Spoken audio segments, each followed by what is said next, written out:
New year వేళ 3 కమిషనరేట్ల పరిధిలో భారీగా డ్రంక్ అండ్ డ్రైవ్ కేసులు నమోదయ్యాయి. వేడుకల పేరుతో అర్ధరాత్రి వరకు తప్పతాగి రూల్స్ అతిక్రమించారు మందుబాబులు. అయితే పోలీసులు ముమ్మరంగా డ్రంక్ అండ్ డ్రైవ్ తనిఖీలు నిర్వహించి మందుబాబుల పని కట్టారు. మొత్తం హైదరాబాద్, సైబరాబాద్ కమిషనరేట్ల పరిధిలో 2700కు పైగా డ్రంక్ అండ్ డ్రైవ్ కేసులు నమోదు చేశారు. ఇందులో అత్యధికంగా హైదరాబాద్లో 1500కు పైగా కేసులు నమోదవగా సైబరాబాద్లో 1241 కేసులున్నాయి. అటు రాచకొండలో 517 కేసులు నమోదయ్యాయి. ముఖ్యంగా సైబరాబాద్ పరిధిలో నమోదైన కేసుల్లో 279 మందికి బ్రీత్ అనలైజర్ కౌంట్ 150కి పైనే వచ్చింది.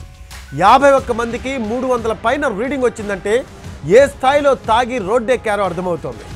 అత్యధికంగా మియాపూర్లో 253, కూకట్పల్లిలో 123 కేసులు నమోదయ్యాయి.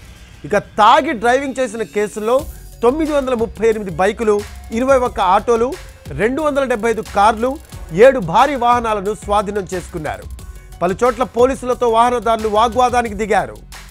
అయితే జంట నగరాల్లో ఎలాంటి అవాంఛనీయ సంఘటనలు చోటు చేసుకోకుండా పోలీసులు చర్యలు తీసుకున్నారు. నగరంలోని ఫ్లైఓవర్లు, ఓఆర్ఆర్ను ఆదివారం రాత్రి 8 గంటలకే మూసివేశారు. పీవీ ఎక్స్ప్రెస్ వేపై విమానం టికెట్ ఉన్న వారికి మాత్రమే అనుమతిచ్చారు.